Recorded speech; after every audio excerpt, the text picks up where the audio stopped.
What is up everyone, my name is Kelvar and welcome to League Lessons 101, where we take advanced concepts and break them down into simplified components in order to help players understand the concept and climb in ELO.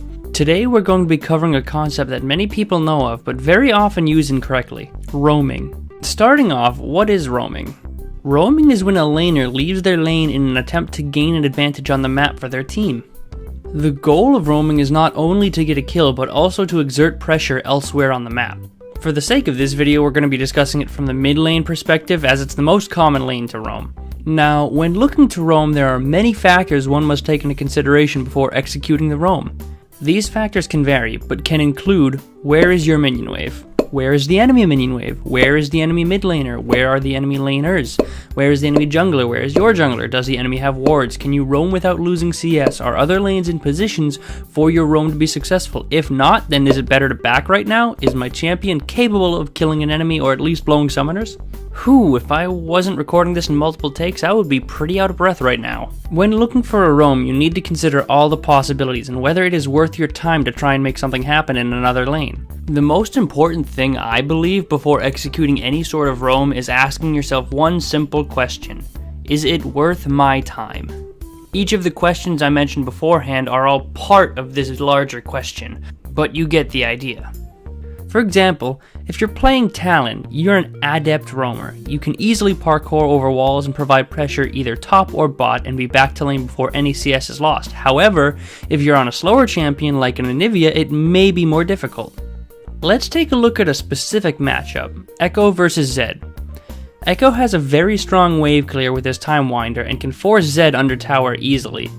During this time, Ekko is free to do multiple things as his lane opponent is currently occupied farming CS as to not fall behind. This allows Ekko to roam and exert pressure on the enemy side lanes.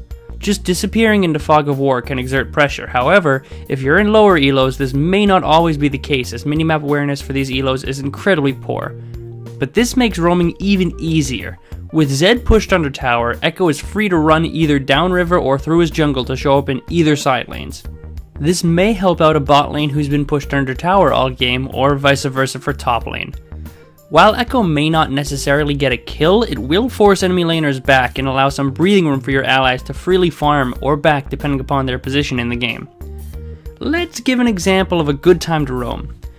Let's say that Ekko chunked out the enemy laner and forced the wave under his tower, and Ekko's bot lane is pressured and being forced to farm under their tower. Ekko is free to roam bot lane and gank to relieve pressure from his bot lane. Since the enemy mid laner was pushed out of lane and Ekko pushed his minions under tower, Ekko does not lose anything for his time spent bot. In contrast, a bad time to roam would be if Ekko's minion wave was pushed under his tower. Since the wave is pushed under his tower, if Ekko's not there to farm minions, he will not only lose gold, but he'll also lose experience, which can snowball the lead for the enemy mid laner. Looking at the specific matchup of Ekko and Zed, Ekko should constantly push Zed under tower as often as he can so Zed's not free to roam. This not only takes away Zed's snowballing capabilities since she's such a strong threat while roaming, but also ensures that there is always pressure in the mid lane of the map. However, this pressure, if not utilized properly, can be completely wasted. This is why mid lane is so important. The mid laner has the most impact in the laning phase of other lanes, with the exception of the jungler. If Ekko doesn't force his advantage in roam, then the potential advantage he could create is therefore non-existent, meaning he's not gaining any advantage since Zed can farm easily under his tower. As a mid laner, it's important for you to understand this concept, as it can turn the table in any lane you may decide to influence. With proper pressure and wave management, you can not only win your lane, but effectively win the other lanes if you have enough pressure with your roams. But that's it for this concept. Hopefully you learn more about what roaming is and how to properly roam to create advantages on the map for your team. If anyone's interested, I am giving away free VOD reviews to anyone who sends me a recording of their gameplay and upload them to YouTube every couple of days.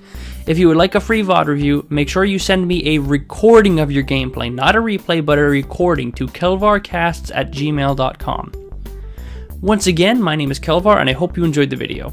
Thank you all very much for watching, and I wish you all the very best of luck in solo queue.